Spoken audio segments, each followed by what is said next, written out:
Good morning, televiewers of My Media Prime Television. We are on to your favorite bilingual program, The Brief, which is always dedicated to the review of striking headlines in the papers. On today's edition of the program, the newspapers are still focusing on back to school in the northwest and southwest regions of the country. This morning, we are reading encouraging statistics from the northwest and southwest as over 41,660 students have enrolled across the northwest and southwest regions of the country in the account of 2022-2023 school year. We shall talk more on that, as well as the press conference of head coach of the Indomitable Lions of Cameroon, Rigobert Bahanak, who held a press conference yesterday in Yaoundé to explain to media professionals his choice of the players ahead of FIFA World Cup. We shall also talk about the Anglophone crisis as well. And this time around, we are focusing on another president that has been installed for the imaginary Ambazina Republic, and some newspapers are calling it comedy of the century this morning. We shall dwell on that, and joining us this morning is Baneh, who is the communications secretary to the Popular Action Party. He is on the line to the nation's political capital, Yaoundé. We shall equally have our other resource person from the PCRN political party to discuss with us some of those major headlines this morning. Gwladys Bomotonguina is here with me as usual. Let's have the headlines in the French language newspapers. Bonjour Gwladys. Bonjour Lasha. Bonjour à vous et merci de nous retrouver une fois de plus pour débrief votre émission bilingue de revue de presse sur My Media Prime Télévision. Alors ce matin, nous débutons avec le journal L'Info à chaud. Le journal Info à chaud qui nous parle en grand titre de la conférence de presse donnée par le manager sélectionneur des Lions indomptables du Cameroun, Rigobert Bahanak. En effet, le manager sélectionneur des Lions indomptables déclare que l'équipe du Cameroun sera donc les premiers en Afrique à atteindre les demi-finales d'une Coupe du Monde. Ce sont là les déclarations de Rigobert Bahanak lors de la conférence de presse qu'il a tenu hier à Yaoundé. Les détails sont donc en page 10 de l'info à chaud ce matin. Mesdames, Messieurs, nous poursuivons ce matin avec le journal Émergence quotidien. Émergence parle en grand titre des manuels scolaires au Cameroun. Le journal nous révèle donc une contrefaçon dans les manuels scolaires au Cameroun. Le journal déclare que la contrefaçon dicte sa loi. Les détails sont donc en page 3 du quotidien Émergence ce matin.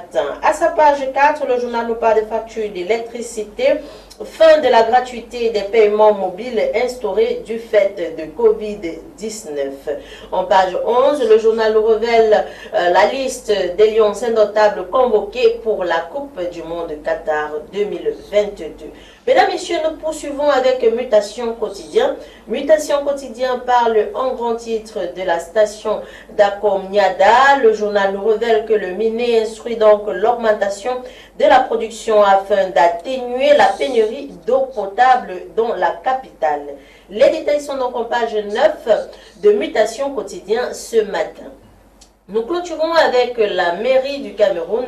La mairie du Cameroun nous parle en grand titre, dit donc fait aux déplacés internes du nord-ouest et du sud-ouest Cameroun. Le journal nous révèle qu'Augustin Bala garantit donc la rentrée scolaire 2022-2023 aux déplacés internes du nord-ouest et du sud-ouest. En effet, le maire de la commune d'arrondissement de Yaoundé 5e a procédé le 7 septembre dernier à la remise des dons constitués des kits pour la rentrée scolaire des denrées alimentaires à 250 familles de la communauté anglophone et déplacées de Yaoundé 5e. La cérémonie de distribution des dits donc a eu lieu au gymnase du quartier Fandena en présence du gouverneur de la région du centre. C'est du moins ce que nous révèle le journal Mairie du Cameroun à sa page 4 et 5.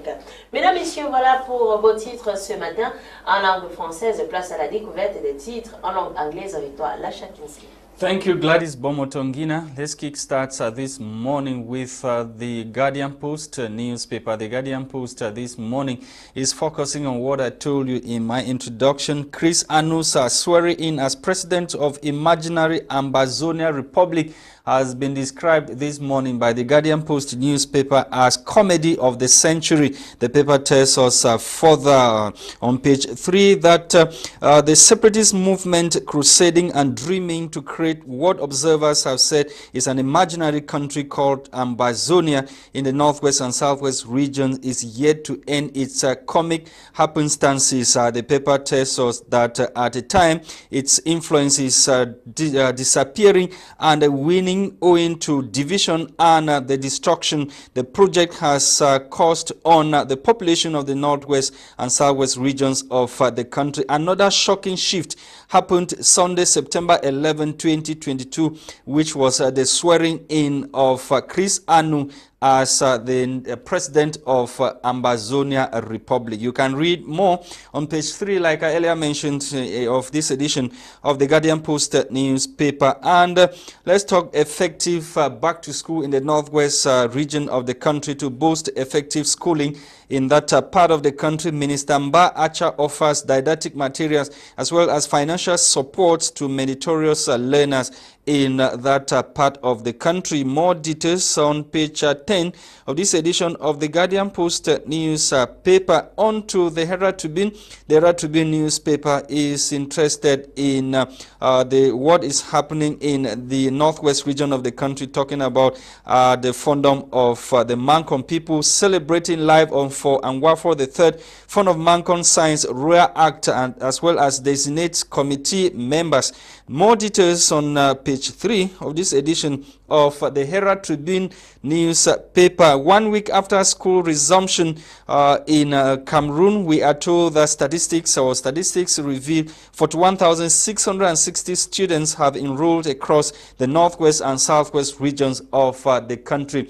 An encouraging statistics since the crisis in the northwest and southwest regions when military, as the Herald Tribune tells us this morning. On to Cameroon Tribune. Cameroon Tribune is focusing on the press conference yesterday in Yaoundé, the press conference that was organized by the head coach of the Indomitable Lions of Cameroon, Rigobert Song Bahana, to give his statistic and also tell the media or media practitioners what his choice of the players for the FIFA World Cup 2022 in the country. Rigobert Song Bahana also revealed that Cameroon will go down into the annal of history as the first African country to cross to or to reach at the level of the semi-finals of the tournament. You can read more in this edition of Cameroon Tribune newspaper. And the shortage of BCG vaccine in the country, the government has ordered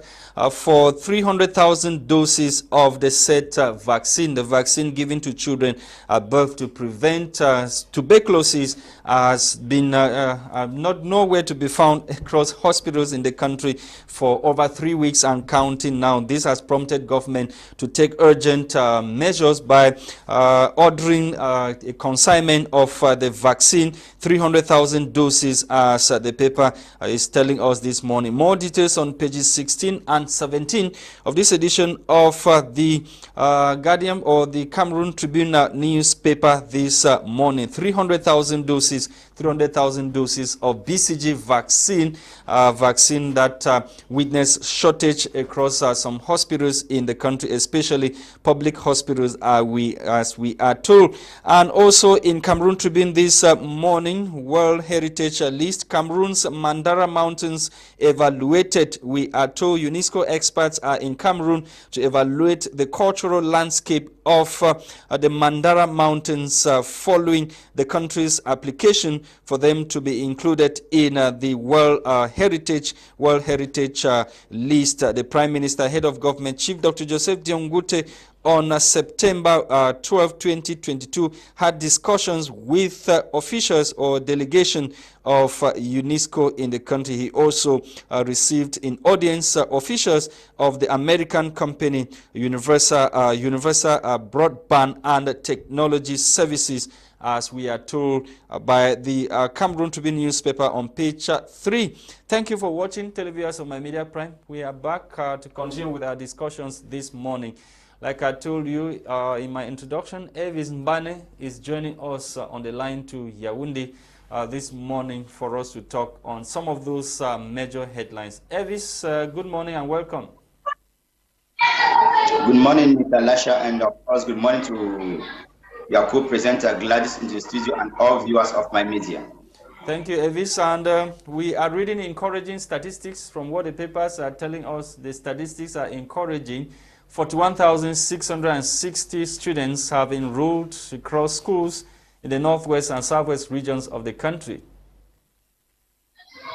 Well, if the statistics are true, then we can only but encourage the stakeholders to keep up. When I say stakeholders here, I'm referring to the parents first, to send their children to school. And of course, secondly, I will keep encouraging the state of Cameroon and the armed fighters to give the children the chance to be able to go to school. I think they've overdue their stay back.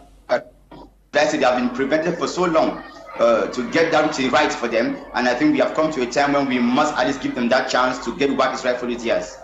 Yeah, Elvis, and equally, the government has taken upon itself to ban some schools or shut down some schools in the northwest and southwest regions. Those schools that are community schools and supposedly run by Ambazonia fighters. Don't you think it is going to have an effect on the enrollment that we are talking about here? Yeah, certainly it is going to have an effect on the enrollment of students in schools, but logically too, you will agree with me that for the state of Cameroon to let such community schools run under the influence of the armed fighters, it will look like they are accepting a certain defeat, or they are recognizing the existence of the Ambazonian state. So I think government in this case is just doing what it's supposed to do, not to let such community schools run. But on my part, I would have rather loved to say that if the state of Cameroon and the armed fighters, the Amazonian fighters, they really have the interest of the students at heart, then let them give the children the chance, like we have been saying before, and of course let them go to school. As far as the community schools are concerned, I still think that the state of Cameroon will hardly accept any such schools, because it will look like they have legitimately recognized the Ambazonian state, thereby having two different governments or two different countries ruling the same territory, and I think that will not be possible. Yeah, Elvis, yesterday the ICC prosecutor said his office is working in close collaboration with partners in ensuring that those who are preventing children from going to school will have to face, justice. They will have to answer to their crimes.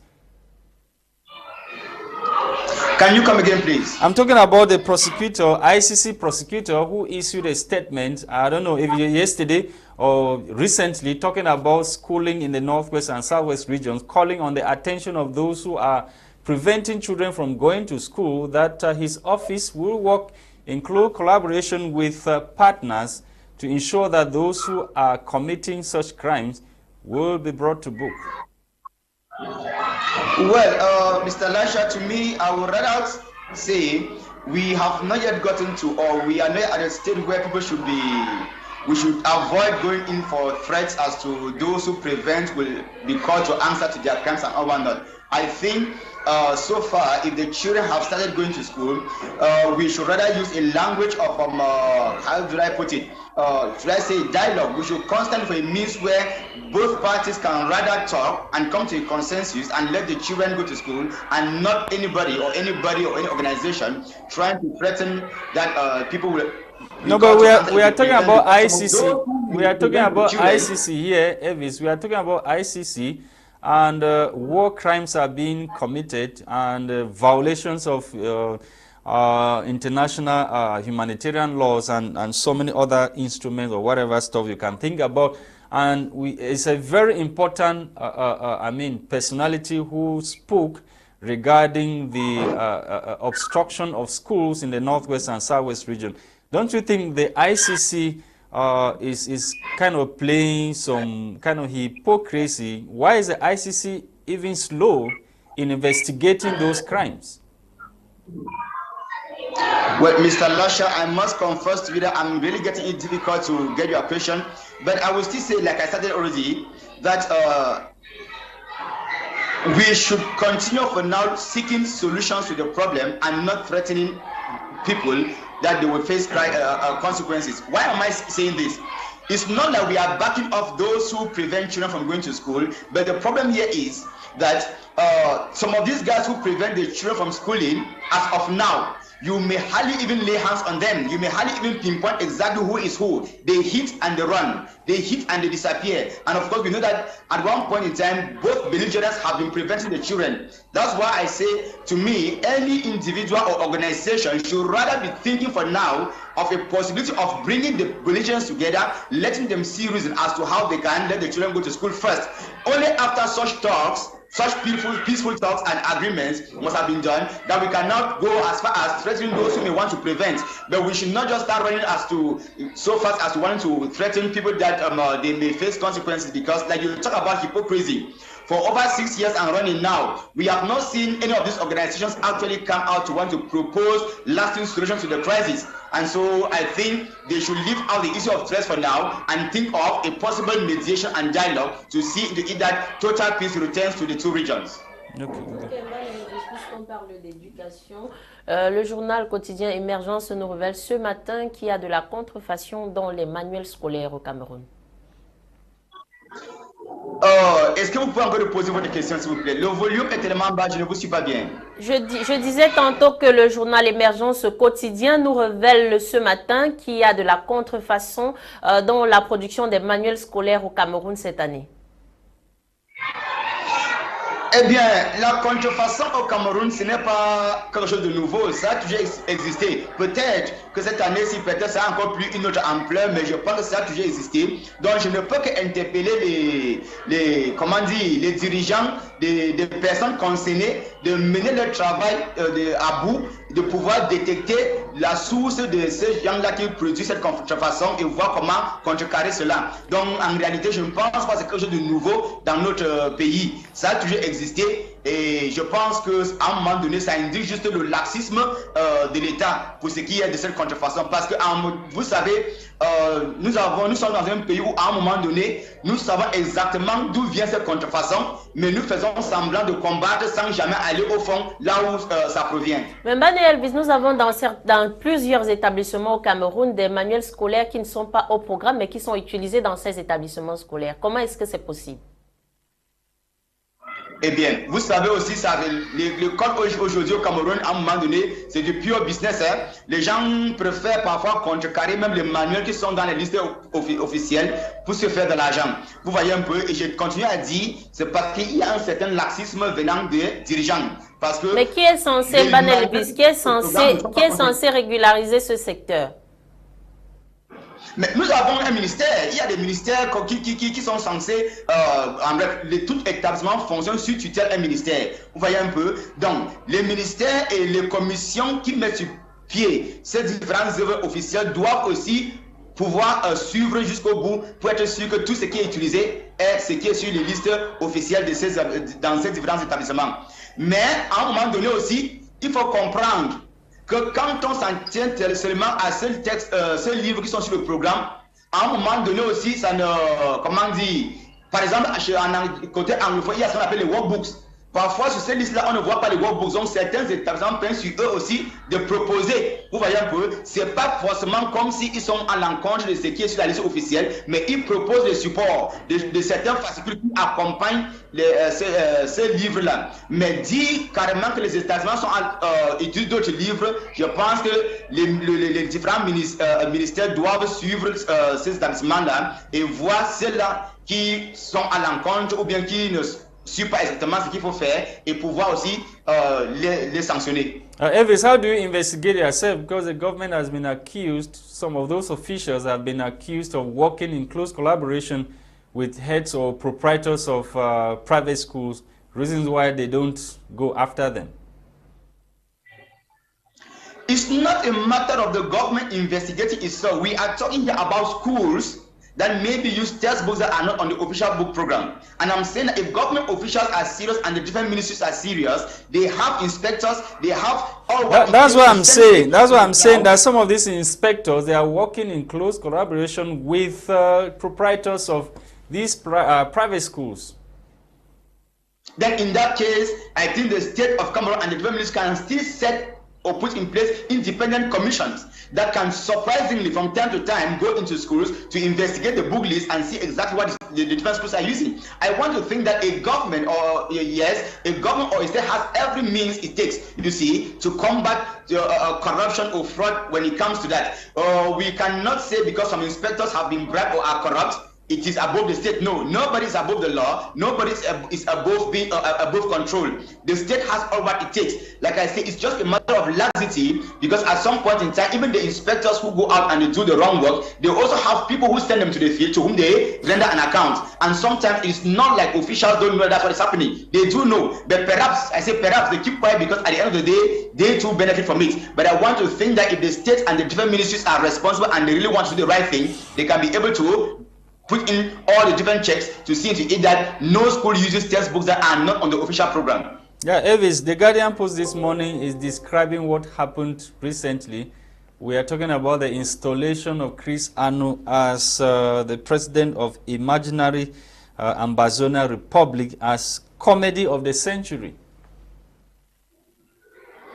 Well, Mr. Lasha, permit me to tell you that I totally agree with the Guardian Post newspaper to say it is a total comedy, because I do not understand how people who claim to be fighting to liberate their own people within a space of 6 years can have over 5 to 6 presidents all existing over Facebook. And ironically, we all know that with all the factions and the divisions that we find amongst them, the sole people who have been paying the price as of now are their own very people. And instead of them coming together perhaps to see how they can come out with complete solutions to propose things that can help alleviate the pains and the suffering that the people of the Northwest and South are going through, people keep fighting for self-glorification. People keep fighting to position themselves rather than fighting to see into either peace returns back to their own people. So I think I agree with the newspaper to say it's a total comedy, because all those people we have seen so far fighting to become presidents of the country, we know that many of them have used this crisis as a means to enrich themselves privately and not fighting for the interests of the people as they claim it to be.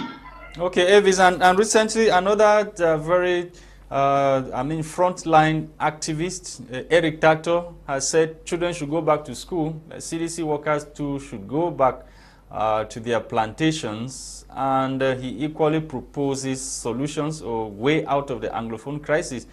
Is it not, should he be pardoned or answer to the crimes or the alleged war crimes that he has committed in the Northwest?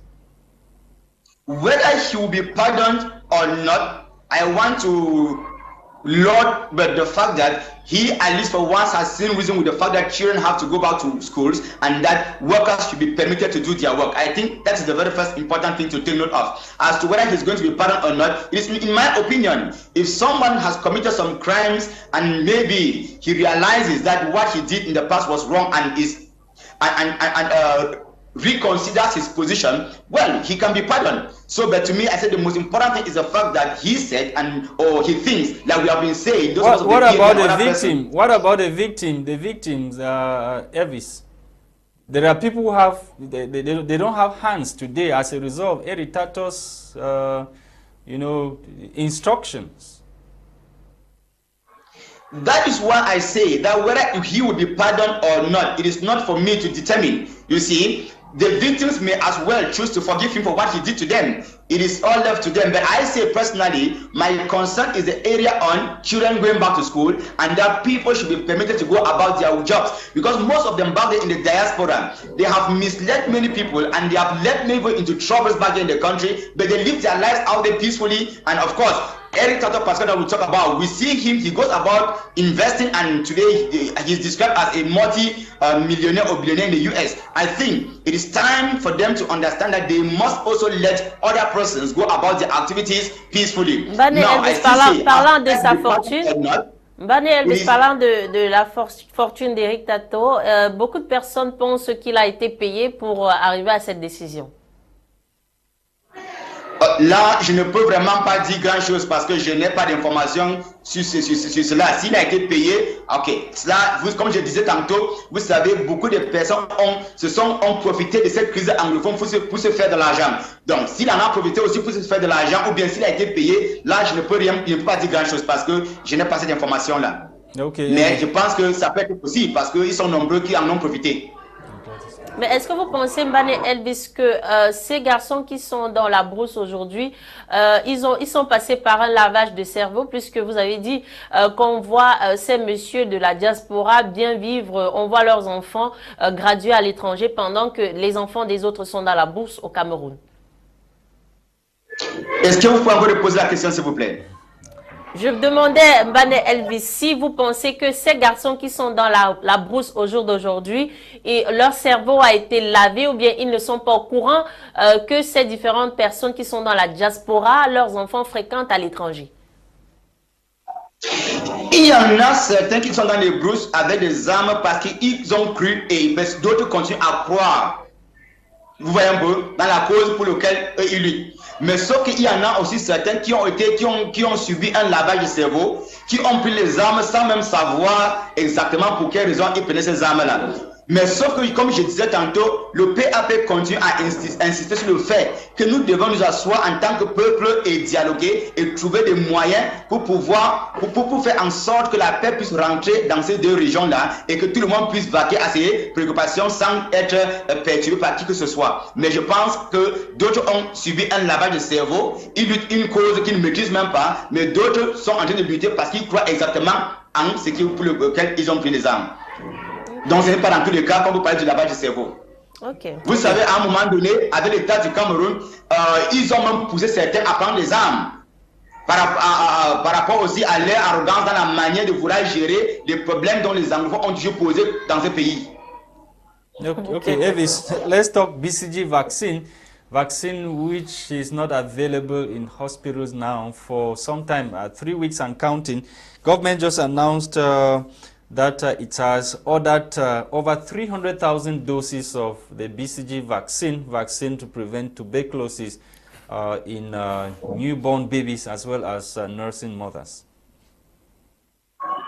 Well, Mr. Lasha, I think the BCG is a basic vaccine, and I think the very first even that is administered to babies when immediately they are born. And so I think the government here again is just showing proof of some sort of being used the term irresponsibility, because that is a vaccine that they should have taken precautions to make sure that we always have it available. We cannot stay, like you say, for 3 weeks and the vaccine is not available until they are announcing that they have placed a command for 300,000 vaccines. The question is, after placing the command, when will the vaccines arrive the country? That's the most important thing. So I want to think that if the government were one that has that previews, they should have always placed their commands quite ahead of time to make sure that we do not have any rupture along the way. So mais Elvis, pourquoi toujours passer les commandes à l'étranger? Est-ce qu'il n'y a pas une possibilité pour nous de produire ces vaccins ici au Cameroun?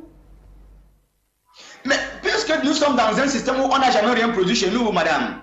Nous parlons d'un gouvernement qui ne produit rien. Nous avons vu avec le Covid, même les paracétamol, il fallait que ça vienne de l'Inde. Et on a trompé les Camerounais que c'était produit ici au Cameroun. Donc, puisque c'est dans la logique du système qui est en place pour toujours commander, qui fait au moins les mesures de toujours commander à temps pour qu'il n'y ait pas de rupture dans le pays. C'est de ça qu'il s'agit. Vous voyez un peu, je dis souvent, tant que le gouvernement ne va pas changer de bain, je ne suis pas sûr que les choses vont marcher comme il se doit. Mais s'ils ont passé leur temps depuis 40 ans à commander, mais qu'ils prennent au moins les mesures de toujours commander à temps, je ne sais pas comment on appelle ça en français, en anglais, de BCG. C'est un vaccin, je pense le premier même qu'on administre aux enfants. Donc il est inadmissible que depuis 3 semaines ça manque et le gouvernement vient juste d'annoncer qu'ils ont placé la commande et nous ne savons même pas jusqu'à quand est-ce que ça va arriver au pays. Donc ce n'est pas de notre faute, nous du PAP ou bien le bas peuple, si on passe les commandes. Six weeks, eh? Glad not 3 weeks even. 6 weeks. Since 6 weeks that the vaccine is not available in the country, and government just announced, like Elvis was saying, 300,000 doses will be available. What becomes of the children who've not had this vaccine for over 6 weeks now? That's close to 2 months, eh? 1 month, 2 weeks. Oui, on voit ici clairement de la négligence. On voit clairement de la négligence parce que s'il faut prôner la médiocrité de toujours commander tout, comme Baneh Elvis était en train d'expliquer, que puisque c'est une administration qui aime toujours commander tout, pourquoi ne pas commander à temps, effectivement? On voit là, on part vraiment de la médiocrité à la médiocrité plus. Parce qu'on est même déjà incapable de contrôler nos stocks. C'est-à-dire contrôler nos stocks pour se rendre compte que, OK, on aura rupture peut-être du BCG à tel moment et commençons à importer ou bien à commander à l'étranger. What about a baby boom? Baby boom that might have surprised the government. Lasha Kinsley, il n'y a pas de surprise à cela. C'est soit tu as un produit dans ton stock ou tu n'as pas. Tu contrôles. On connaît, on peut mesurer, on peut déterminer de manière générale la base à laquelle peut-être on peut avoir des enfantements au Cameroun, parce qu'on a quand même les femmes qui font des visites à l'hôpital. C'est vrai qu'il y a quand même une minorité qui ne fait pas des visites, mais on peut déterminer quand même la quantité du stock qu'on a dans nos magasins, dans nos pharmacies, au jour d'aujourd'hui, dans nos hôpitaux. On peut déterminer qu'ok, on a telle quantité de BCG au regard des années précédentes. Est-ce que cette quantité peut encore nous faire un mois, peut encore nous faire 2 semaines? Et puis commander à temps, pour éviter qu'on se retrouve dans cette situation. Là, chacun se dit, imaginez un seul instant un bébé qui vient juste de naître et qui contracte la tuberculose. C'est la mort assurée. Ben là, c'est la mort assurée. On ne peut pas imaginer autre chose que la mort assurée pour ce bébé. Ou alors une maman qui vient juste de donner naissance. À ce moment-là, c'est normal que son corps est fragile. Donc, elle est exposée à tout et elle peut facilement contracter une toux qui s'aggrave et puis devient de la tuberculose. On est à 6 semaines sans BCG. Ça veut dire que les enfants qui sont nés il y a 1 mois et demi de cela ne sont pas vaccinés jusqu'à cet instant de BCG. On ne sait pas à quel moment ils vont se faire vacciner parce qu'on a juste commandé. Moi, je dis, c'est même une honte. Moi, si moi j'étais dans l'administration, bien j'étais ministre de la Santé, je sais pas moi trop quoi, cette personne qui a pondu ce communiqué où ils ont commandé, ils ont déjà commandé, moi je l'aurais pas fait. Par honte, je ne l'aurais pas fait. Parce qu'il est inadmissible qu'on arrive à 1 mois et demi. Peut-être c'était pour calmer les esprits. Hein. Non, c'est une honte. C'est une honte. Il y a certaines informations que c'est mieux de ne pas... Mieux tu ne parles pas. Mieux tu ne dis rien, on constate seulement dans le marché, on constate dans nos hôpitaux qu'ok, il y a déjà le BCG. Au lieu de venir annoncer aux gens qu'ok, c'est vrai, on avait oublié de commander, c'est vrai, on n'avait pas commandé, mais maintenant on a commandé. Ce sera livré quand? So, Elvis, what becomes of the budget of the Ministry of Public Health of the country? Is it that they didn't take into consideration how this year would look like? Mr. Lasha, what becomes of the budgets of the other ministries? Budgets in these countries are meant to be embezzled, Mr. Lasha, and not to serve the interests of the people. This is something that's not strange to Cameroonians. It is not like, you know, the truth about our country is not like we don't have good laws. It's not like people don't preview. They preview certain things at certain moments, but they work in such a way that at the end of the day, budgets that are voted end up in the pockets of private individuals. And that's the reason why you see we always blame, when I say we, I mean the PAP and other level-headed Cameroonians, we always blame the head of state because he has functioned in the same way with the same people who embezzle state budget, do not have anything to propose that can serve the interests of the people, but the same people stay in offices. There are certain errors that when you commit as a leader, not only you should even resign or you should be immediately sacked. Like I said, the BCG is a basic vaccine. We know how important it is for babies, and we cannot say for 3 weeks it has been lacking, and we are just placing a command now. And the minister is still there. On parle de 6 mois, de 6 semaines. 6 weeks. 6 weeks. On parle de 6 semaines, Baneh Elvis. 6 weeks. Pardon? 6 weeks, not even 3 weeks. Good, 6 weeks. And the minister is there. You will not tell me that with all the technical advisors that he has around him, they have not been able to tell me of it more than one month, 2 weeks after that the vaccine was not there, and now when they place a command, how much time will it take to come into the country? So like I say, Mr. Lasha, don't even ask me about what happens to the budget. The ministries in this country have always had budgets. I have often asked a question: how many ministers that go to defend budgets, do you ever see them go back to explain how they use the budget to justify how it was spent, what was left, or where they had a deficit or whatever thing? They always defend, but nobody comes back to justify later on. And it has never been a problem to our so-called MPs or the senators or even the same person who appoints them. Why? Because it is a cycle of friends, and it is a strategy that they put in place to constantly embezzle. Even when they talk about 3,000 vaccines, be sure that when you will hear the sums for the 3,000 vaccines, it will be shocking. And at the end of the day, you may not even have the 3,000 vaccines that we are talking about, but you will only get the fallacious sums that would have been spent to import the 300,000 vaccines we are talking about. That is the unfortunate situation we find ourselves in. That is the type of government that we have been under for the past 40 years under Mr. Viapol. The government will be under. So what is the way forward to sort out this problem? We equally have issue of the potable water, you know, basic things that Cameroonians need. Mr. Lasha, you are citing water. Cameroonians have problems. Cameroon has problems at every level. You see, the way forward, as you are asking, is for Cameroonians to turn their backs away from the present regime. When I talk about turning their backs, what I mean is the Cameroonian youth, particularly because they have the population that it takes to change the stakes in this country, but unfortunately, they seem not to be concerned about the political life of their country. We keep insisting that Cameroonians as a whole should engage politically and democratically vote out this government from office, because this government has not served us for the past 40 years, and there are no hopes for the future under the same regime. So who are the Cameroonians that will take over? Because apparently everybody is corrupt, even in the private sector. You saw when COVID money came, private companies, they took part in the sharing of the money. Most of them make, fake contracts, and, you know, inflated the price of whatever stuff they were supposed to supply government. I think it is an overstatement to say all Cameroonians are corrupt, Mr. Lasha.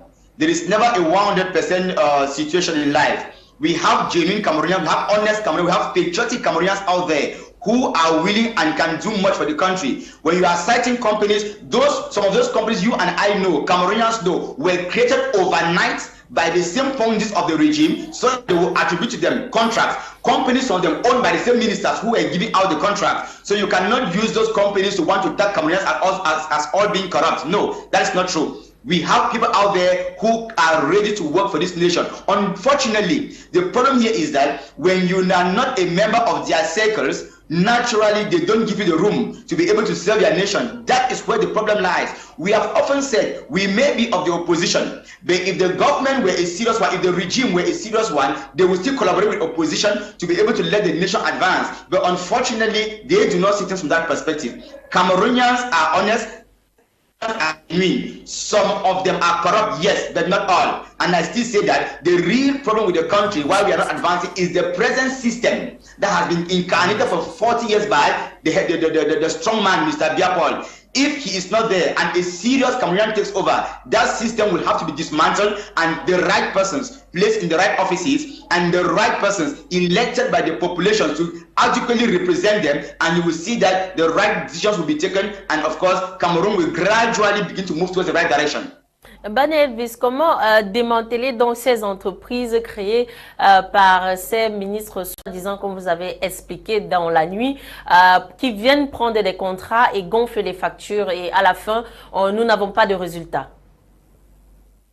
Vous savez, madame, c'est vraiment difficile de démanteler parce que, comme on le dit, ce sont des entreprises créées par ceux qui sont au pouvoir, et vous savez, ils ont fait en sorte que le pouvoir, c'est pour eux. Certains, je peux même dire, sont même au-dessus même de la loi déjà dans ces pays, et nous le savons. Donc je pense encore, et je dis, la meilleure des manières de démanteler cela, la meilleure des manières de combattre ce système, c'est que ça revient aux Camerounais. Le peuple camerounais doit se tenir comme un seul homme, vous voyez un peu, et voter donc, comment dire, voter un nouveau groupe de leaders camerounais qui peuvent penser camerounais et qui sont vraiment patriotiques pour pouvoir, vous voyez, mettre sur pied des institutions et des personnes dans les places qu'il faut pour pouvoir œuvrer pour le bien-être de tous les Camerounais. Mais s'il faut seulement parler de démanteler, c'est vraiment difficile parce que ceux qui ont créé, ce sont les mêmes qui sont au pouvoir et ils ont calquer la loi pour que ça puisse les défendre. Je parlais tantôt en anglais de nos députés. Si vous avez des députés qui parlent toujours, on parle de la crise anglophone tout à l'heure dans la revue de presse, j'ai suivi par exemple certains maires qui se lèvent pour dire qu'ils vont donner de l'aide aux déplacés internes. C'est bien beau de donner de l'aide, mais sauf que voilà des personnes qui ont été élus, qui ont des possibilités de critiquer ce qui se passe dans cette partie du pays, mais qui n'ont jamais parlé ou que ce soit, mais pensent que la meilleure des choses de faire, c'est de donner de l'aide aux déplacés internes. On ne peut pas, entre nous, Camerounais et frères, transformer certains de nos frères en mendiants pour revenir le lendemain dire qu'on les donne de l'aide. Ça ne se fait pas. Donc, vous voyez, la seule chose qu'on peut faire, c'est les Camerounais doivent se lever en tant que seul homme et dire non à ce régime et pouvoir mettre sur pied, ou bien disons, voter des personnes qu'il faut dans les places qu'il faut pour qu'on puisse avancer. Et ce nouveau régime qui viendra, Baneh Elvis, est-ce qu'il va botter du revers de la main tous ceux qui sont déjà là? Ce n'est pas question de balayer du revers de la main. Mais il faut avoir à la tête de ce pays un leader d'abord qui est patriotique, mais qui est ferme. Quelqu'un qui prend de bonnes décisions et maintient ces bonnes décisions. Quelqu'un qui détecte des Camerounais capables et les met dans des postes où ils peuvent, disons, donner au Cameroun ce qu'ils ont comme potentiel. Vous voyez un peu, sans tenir compte des amitiés, sans tenir compte des régions d'où les gens viennent, ainsi de suite. Parce que c'est ça qui tue le Cameroun. Le fait que ceux qui sont sur place ont tissé entre un cercle d'amis, vous voyez un peu, et que vous soyez médiocre ou pas, tant que vous êtes parmi des cercles, on vous donne on vous nomme, on vous donne des postes sans savoir si vous allez gérer après ou pas. Et comme je le disais tantôt, personne ne vient jamais rendre compte de ce qu'il a fait ou bien ce qu'il n'a pas fait. Mais si on a un leader, vous voyez un peu, qui détecte, que tu sois de l'opposition ou pas, on détecte des personnes qu'il faut et on les met là où il faut, petit à petit, nous allons sortir de cette impasse.